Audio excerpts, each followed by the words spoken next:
Урматтуу телегөрүүчүлөр, саламатсыздарбы? Сиздер менен мен тарых жана география мугалими Иличбек Турдубекович. Кайрадан сиздер менен көгүлтүр экрандын астында көрүшүп жатканыма абдан кубанычтамын.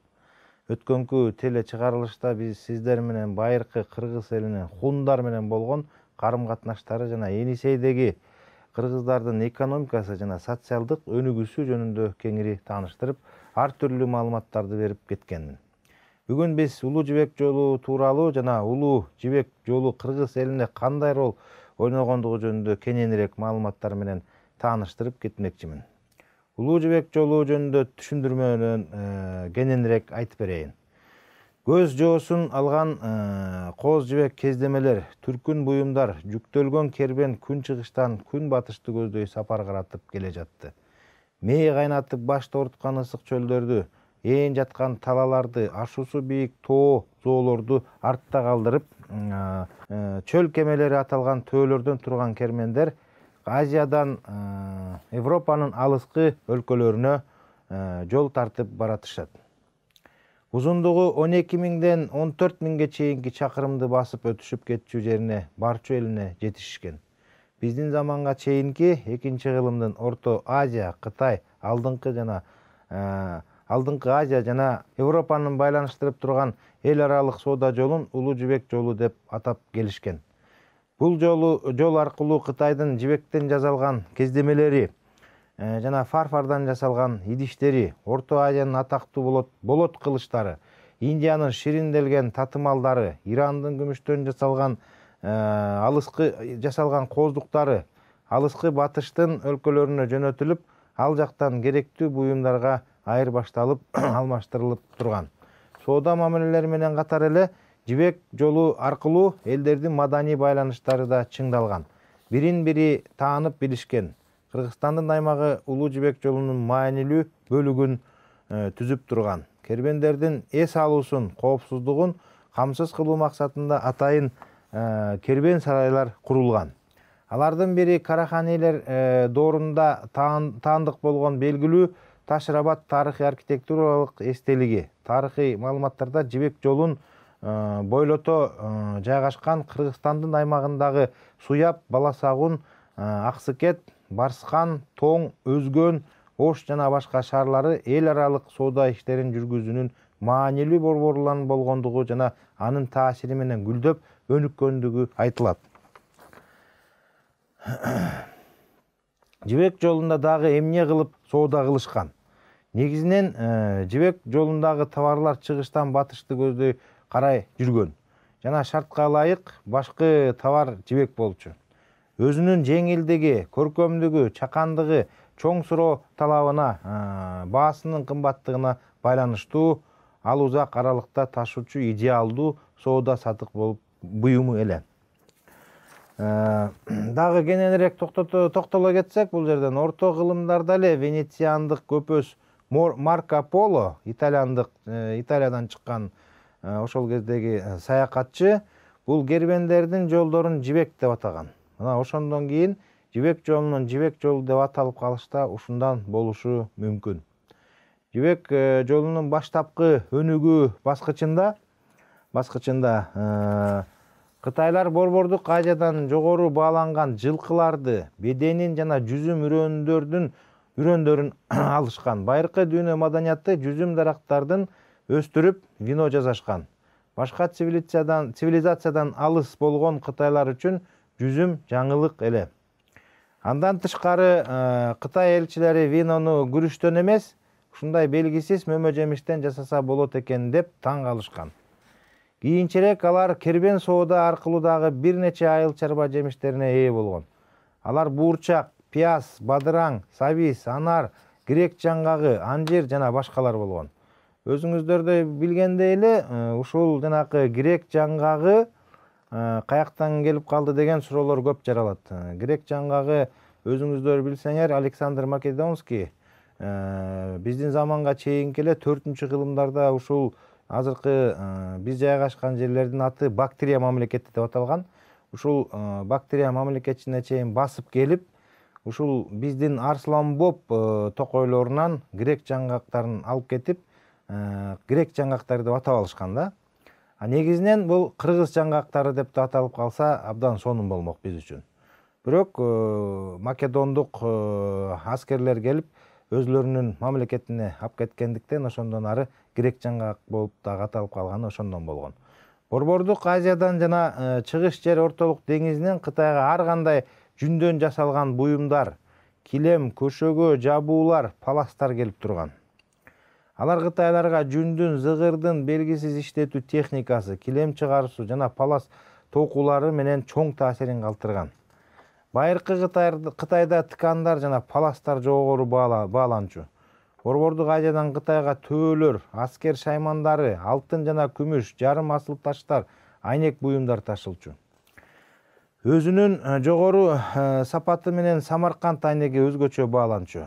Мурда ал байлыктык буюму катары саналчу. Ошондой эле тери, жүн, кебес, пахта кездемелери, алтын тигилме ткандар, дарбыз, коон, шабдалы сыяктуу экзотикалык мөмө жемиштер, куйруктуу койлор жана аңчы иттер, кабылаңдар, арыстандар ташылып турган. Кытайдын болсо батышты карай кербендер атактуу Кытайдын фарфор идиштери, апапак кооз сүрөттөрү бар вазалар, чынылар, чөйчөктөр, табактарды ташышкан. Ал убакта кытайлар гана жука, шыңгыраган үндүү фарфорду жасай алган. Ошондуктан ал Европа базарларында кымбат баада сатылчу. Кошул, ташыл, коло жана башка металл жасалгалар, түрдүү орнаменттүү күзгүлөр, кол чатырлар, белгилүү Кытай тактарына боелгон буюмдар, дарылар, атырлар да келип турчу. Албетте, Кытай кагазы дагы мында арзан баада сатылчу эмес. Түрдүү чайлар, күрүштөр, коралл, акак таштар, азбест сыяктуу буюмдар кымбат сатылчу. Бул жерде токтоло кетсек, дагы бир Кытайдын жанакы азыркы биз колдонуп жаткан мылтыктар, азыркы колдонуп жаткан атуучу, ок атуучу автоматтын баарын эмне менен атылат деген суроого мына ошол кездеги Улуу Жибек жолу аркылуу барган порохтор Европага чейин жетип, ошондон кийин ар кандай мылтыктар жана замбиректер колдонула баштаган. Ошонун баары тең Кытайдын Улуу Жибек жолу аркылуу келген порохторуна баа берсек болот. Көпөстөрдүн жол каптарынан пилдин азуулары, керик мүйүздөрү да кездешчү. Улуу Жибек жолу аркылуу Индиядан көбүн эсе татымалдар, боёктор, түрдүү жыпар жыттуу шамдар жүрүп турчу. Эми кененирээк Улуу Жибек жолунун 3 багытына токтоло кетелик. Бул Кыргызстандын ичинен өткөн Улуу Жибек жолунун бутактары деп аталат. Башында Жибек жолу Кытайдын байыркы борбору Чаньяндан башталып, түндүк Тянь-Шанды жээктей Улуу Кытай дубалынын четиндеги Дуньхуа шаарына алып барган. Ал жактан жол Такламакан чөлүн жээктей түндүк жана түштүк багытка бөлүнөт. Түндүк багыты Турфан шаары Или дарыясы аркылуу өткөн. Ортоңку айтылуу түштүк багыт Чоачандан Ысык көлдүн түштүк жээгине алып келип, Хотан жана Яркент аркылуу Бактрияга, түндүк Афганистанга алып барган. Бул жерде Бактрия мамлекети азыркы Өзбекстан мамлекети жайгашкан жерде болгон. Ушул жерге чейин убагында ушул азыркы жайгашкан Тажикстан, Өзбекстан, Кыргызстандын жарым жери жана ошондой эле Казакстандын бир топ жерлери ушул Бактрия мамлекетине караган. Жана түндүк Афганистандагы Бактрия деп аталган. Ушул мамлекеттин территориясы аркылуу көптөгөн Жибек жолунун жолдору өтүп турган. Бул жерден түштүк багыттагы 2 башка маршруттарга бөлүнүп, бири Индияга, экинчиси батышка жана байыркы Мерв шаарына алып барып, ал жактан түндүк багыт менен кайрадан кошулган. Андан кийин ал Парфиянын борбору Ниса, Иран, Месопотамия аркылуу өтүп, Багдадтан Дамаска жүрүп, жер Ортолук деңизге чейин жеткен. Үчүнчү багыт эң татаал болуп, ал да түндүк тала же чөл багыты деп аталып, Тянь-Шандан ашып түшүп, кербендердин бөлүгү Фергана өрөөнү жана Ташкент оазиси аркылуу Самарканд, Бухара, Хорезм, Каспий деңизинин жээктерине алып барган. Самаркандтан чыккан кербендердин бөлүгү Бактрияга Кашка дарыя өрөөнү аркылуу өтүп, Термезге кирип турушчу. Ал жактан Аму дарыядан өтүп, жакынкы чыгыш жана Индияга багыт алышчу. Ошентип Улуу Жибек жолунун 3-чү багыты түштүк, түндүк жана Тала чөл түндүк багыттары болгон. Албетте, Улуу Жибек жолун түзгөн негизги 3 трассадан тышкары алардын жардамы менен өз ара бириккен башка жолдор дагы болгон. Кыргызстандын аймагындагы Улуу Жибек жолу жөнүндө кененирээк тааныштыра кетейин. Улуу Жибек жолу кеминде 20 кылымдан ашуун убакыт бою калыптанган. Байыркы учурдан баштап чыгыш менен батышты саясий, дипломатиялык, соода, экономикалык, маданий, гуманитардык жактан байланыштырып турган соода жолдордун бирден бир багыты экендиги тарых барактарында маанилүү деп айтсак болот. Улуу Жибек жолунун ачылышын көпчүлүк окумуштуулар Раткевич, Ртваледзе, Ставицкий жана биздин заманга чейинки 2-кылымдарда Кытай элчиси Чжан Цяндын байыркы Ферганага болгон сапарына байланыштырат. Кытайлыктар Хан династиясы доорунда батыш өлкөлөрү тууралуу алгачкы маалыматтарга ээ боло башташкан. Чжан Цянь өзүнүн элчилерин Хотан, Давань, Бактрия, Индияга жиберген. Кийин бул жерлерде континент аралык соода трассасы пайда болгон. Чыгыш менен батыштын ортосунда соода байланыштары гана эмес, бул элдердин ортосундагы маданий жактан да карым-катнаштар болгон. Биздин заманга чейинки 2-кылымдан биздин замандын 15-кылымына чейин Иракка чыгышты Кытай жана башка алдыңкы Азия, Түндүк Африка, Жер ортолук деңиз боюндагы өлкөлөр менен соода кербен жолдорунун жалпы аталышын Улуу Жибек жолу деп аташкан. Бул жол жалаң гана соода байланышты пайда кылбастан жол аркылуу диний агымдар тараган. Византия менен Кытайдын ортосунда дипломатиялык мамилелердин болгондугун тарыхый булактары күбө боло алат. Улуу Жибек жолунун башкы нуктары Кыргызстандын аймагы аркылуу өтүп турган. Белгилей кетсек, Фергана жолу Заминден баштап Исфара Сохтан өтүп Ош жергесине келген. Өзүңүздөр байкагандай Ош жергесинде жайгашкан жанакы Сулайман тоосу ушул Улуу Жибек жолуна аябай чоң зор ролду ойногон. Бул аймакта жол 2 багытка бөлүнүп, биринчиси Мады аркылуу Чыйырчык жана Талдык ашуусу менен Алай өрөөнүнө, андан ары Эркештамды көздөй багыт алган. Азыр Эркештам ошол Кытай менен Кыргызстандын чегинде турган айыл катары жана таможня катары, бажы катары эсептелинет. Экинчиси Өзгөн аркылуу Борбордук Теңир Тоо, андан ары Ат башыга кеткен. Бул жерден да бөлүнгөн. Бир жагы Түштүккө, Чыгыш Түркүстанды көздөй багыт алган. Башкалары Ысык көл, Барскон шаарына жөнөшкөн. Ал эми түштүк жолу Памир-Алай жер ортолук деңизинен Иранды кесип өтүп, Мерв шаарына келген. Бул жерде жол 2-ге бөлүнүп, бир багыты Аму дарыясы аркылуу Термезге чейин, андан Кызыл сууну жээги менен Алай тоосуна жеткен. Эркештам аркылуу өтүшүп, Көк суу дарыясынын агымы менен Чыгыш Түркүстанга чейин барышкан. Түндүк жолу, Чүй жолу эрте орто кылымдардагы өтө жандуу жол болгон. Самаркандтан кербендер Ташкентке келип, андан ары Кыргыз тоосун бойлото Чүй өрөөнүнө келишкен. Бул жерде батыштан чыгышка шаарлар катар кеткендиктен соодагерлер эч коркунучсуз өтүүгө туура келген. Алардын эң ирилери Невакет, Суяб болгон. Суябтан Боом капчыгай аркылуу Ысык көлгө барышкан. Ал жерден Яр-Хол жана Тоң шаарларын басып өтүп, Барсконго келишкен. Барскондон ары 2 жол болгон. Бири түндүккө Санташ ашуусу аркылуу Монгол талаларына жана Түштүк Сибирге, экинчиси Жууку ашуусу аркылуу Чыгыш Түркүстанга алып барган. Ал эми Чыгыш Түркүстанга чыккан жолдордун баары тең Кытай мамлекетине кеткен. Кыргызстандын түштүгү аркылуу дагы бир жол Торгарт кербен жолу кеткен. Ал Ферганадан Ат башыга чейин жогоруда айтылган жол менен келип жеткенде, андан ары түштүк чыгышты көздөй Таш-Рабат капчыгай аркылуу Чатыр көлүнүн жээги менен Торгарттан өткөн. Мына азыр ошол мурунку Улуу Жибек жолу деп айтылган жолдор мынакей азыр Чатыр көл аркылуу өтүп турган болсо, ошол жерде азыр Нарындын Нарын облусу аркылуу өтүп, жанакы Торгарт ашуусуна барып, андан ары Кытайга чыгып жатышат. Азыр ошол Жибек жолунун жолу менен өтүп барган жолдор заңгыраган автомагистралдарга айланып, ошол жолдор аркылуу Кытай менен Кыргызстанды бириктирип турат. Азыркы күндө деле Торгарт жолу Ак Бейит ашуусунан Торгартка чейинки жакан аралыкты эсепке албаганда ошол жер орто кылымдардагы жолдун нугу менен кетет. Жалпылап караганда 9-10 кылымдардагы араб жана перс тарыхчылары Торгарт жолунун багыты тууралуу конкреттүү маалыматтарды калтырышкан эмес.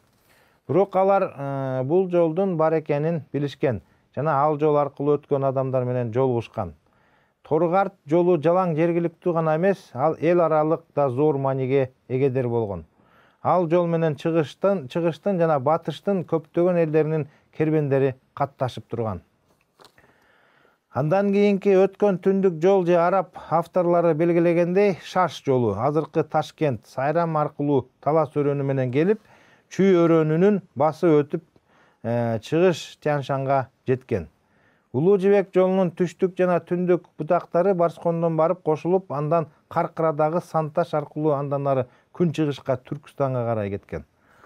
Орто кылымдардагы кербен жолунун жогорудагы эки бутагы боюнча алганда түндүк бутагы түштүк бутагына караганда 1,5 эсе узагыраак келген. Ал эми Талас жана Чүй өрөөнүндөгү түндүк кербен жолу 5 салаага таралып, азыркы Кыргызстандын жергесине кесип өткөн биринчиси Чаткал жолу деп аталып, Талас шаарынын Кара Буура ашуусун ашып, Чаткал өрөөнүн өтүп Ферганага келген. 10-кылымдагы мусулман географы Ибн Хаукал ал Мукаддаси жана Худут Аллам аттуу эмгектин автору Чаткал өрөөнү жана андагы Ардалан-Кет шаары аркылуу маалыматтарды калтырып кетишкен. Экинчи жол түндүк кербен жолунан Тараздан чыгып, Кыргызстандын жергеси менен жогорку Барсконду көздөй Талас жана Суусамыр өрөөндөрү аркылуу кеткен да, Кочкордон барып түштүк кербен жолу менен кайра кошулган. Жазуу булактарында бул жол тууралуу эч кандай маалыматтар сакталып калган эмес. Бирок Талас жана Суусамыр өрөөндөрүндөгү эски коргон, турактардын табылгандыгын археологиялык казуулар далилдейт. Үчүнчү жол Иле жолу деп аталып, Кыргыз жергесинен Харрандан чыккан азыркы Беловодск айылынан 10 километр түндүк тарабы болгон. Араб жазма булактарында Харран турагын баяндаган кыскача маалыматтар кездешет. Бирок ошол Кан жол боюндагы турактар менен калалардын урандылары 9-10 кылымдардагы кербен каттаган жана андан кийин да бир топко чейин үзгүлтүккө учурабаган Иле жолунун болгондугун кабар берет. Бериштамдын пикири боюнча Иле жолу жана Чүй дарыясынын Тайкечүү кечмелегенинен өтүп, Курдайдан Алматага жеткен деген оюн билдирген. 4-чү жол Кыргызстандын жергесинен кеткен Улуу Жибек жолунун Жул Чала Казак турагы менен байланыштуу.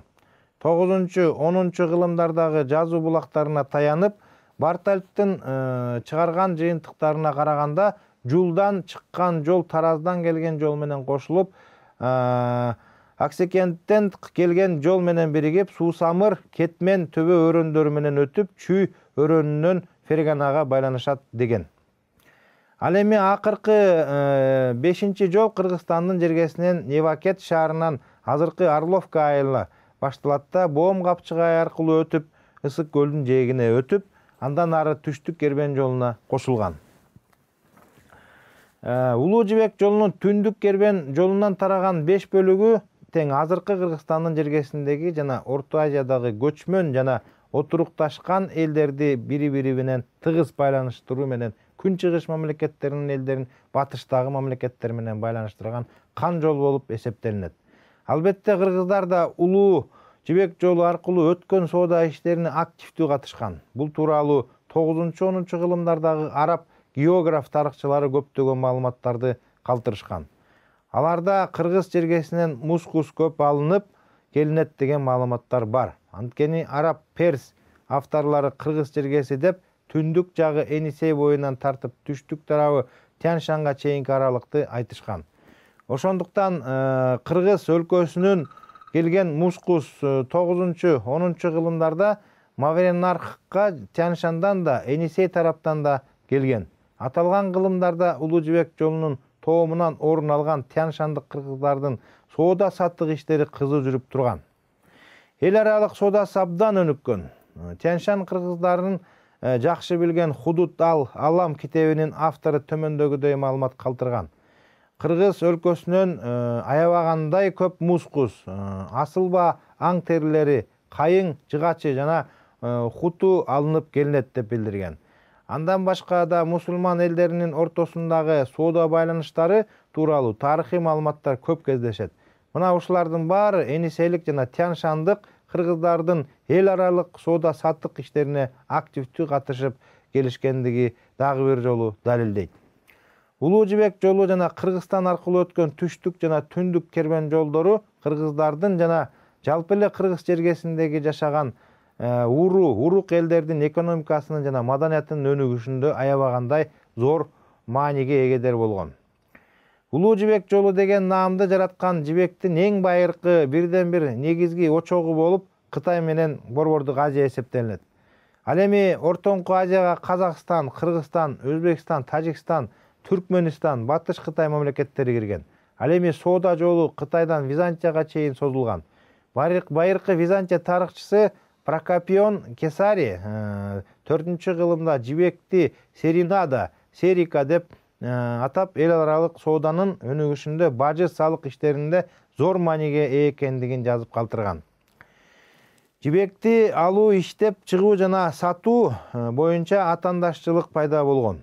Караванчылар 10 миңдеген төөлөр, аттар, эшектер менен узак жол жүрүшкөн. Борбордук Азия аркылуу өтүшүп, түрк каганаты үчүн эбегейсиз зор экономикалык, саясий жетишкендиктерге алып келген жана киреше киргизген. 6-8 кылымдарда негизги жол Сириядан башталып, азыркы Сирия мамлекети, азыркы Иран мамлекети, Орто Азияга өзүңүздөр билгендей 5 мамлекет кирет. Азыркы учурда бул Казакстан, Кыргызстан, Өзбекстан, Түркмөнстан, Тажикстан, Түштүк Казакстан, Талас өрөнү, Чүй өрөнү, Ысык көл, Византия, Дербет аркылуу Каспийге чейин, Мангышлак аралына чейин созулган. 9-12 кылымдарда Ортоңку Азия, Жакынкы Чыгыш, Кичи Азия, Сирия, Египет, Византия соода жүргүзүүнүн негизги багыттары болгон. 13-14 кылымдарда кайрадан саясий мезгилге туш келген элчилердин, соодагерлердин, саякатчылардан тандалган багыты пайда болгон. Мисалы 8-10 кылымдарда Енисейлик кыргыздарда 24-25 төөлөрдүн каравандары келген. Бизди кызыктырган Кыргыз жолу Турфандан Минусин өрөөнүнө чейин созулган. Кыргыздар уйгурларды басып алгандан кийин Борбордук Азияда Улуу Жибек жолуна үстөмдүк кылууга аракет кылган. Мынакей бул жерде кыргыздар уйгурларды 9-кылымдарда басып алган, 840-жылдан 920 жылга чейинки убакытта болгон.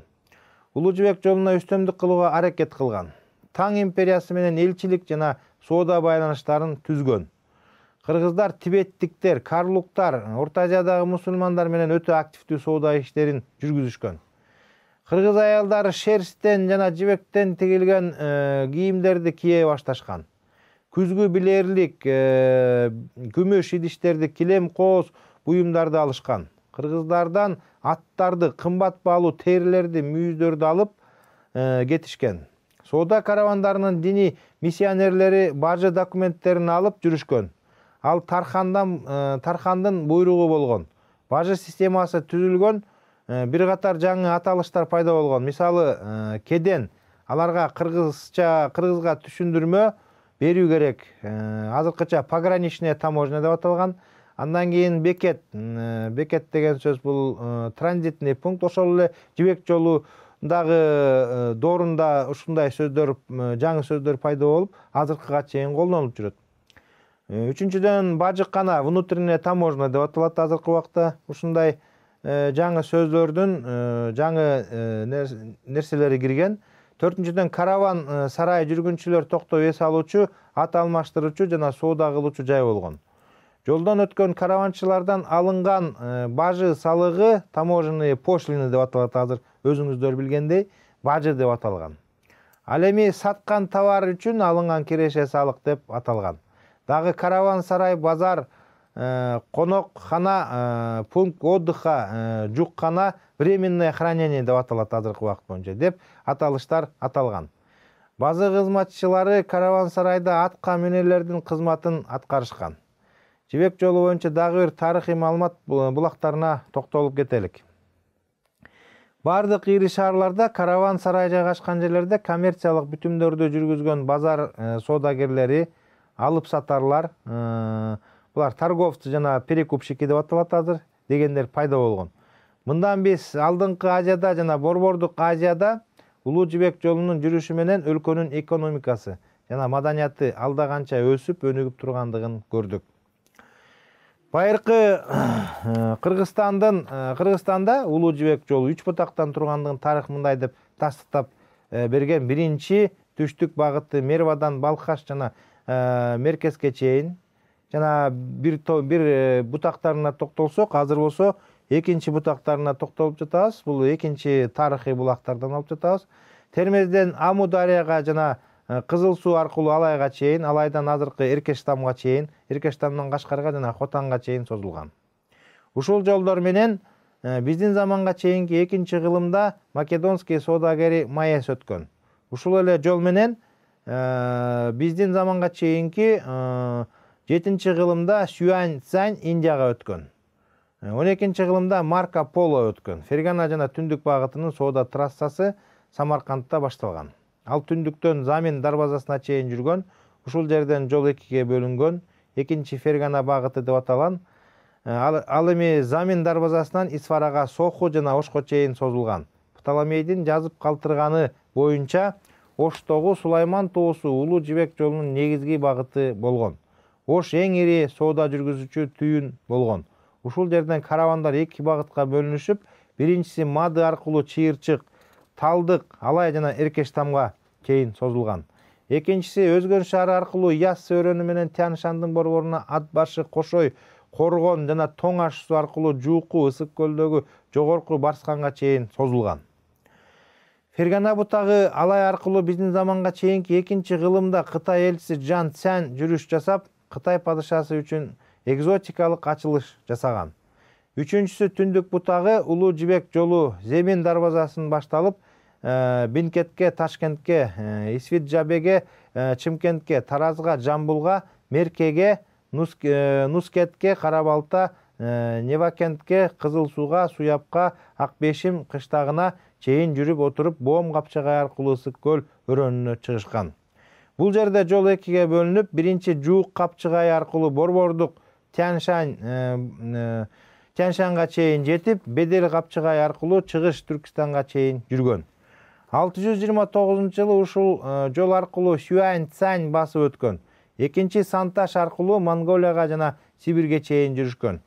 Бул жол Кыргыз жолу деген атка ээ болгон. Бул жол аркылуу Плана Карпини 1245-жылдан 1247-жылга чейин жана Гилион Рубрук 1252-жылдан 1256-жылга чейин жүрүш жасашкан. Марко Поло Борбордук Азия аркылуу жүрүш жасап, өлкөдө соода жана бажы иштеринин, аскер иштеринин өтө жогорку деңгээлде өнүккөндүгүн көрүп, таң калгандыгын билдирген. Улуу Жибек жолу Кыргызстанда ислам дининин жайылышына түрткү болгон. 9-кылымда Сайраш шаарында округдардын штаты ачылган.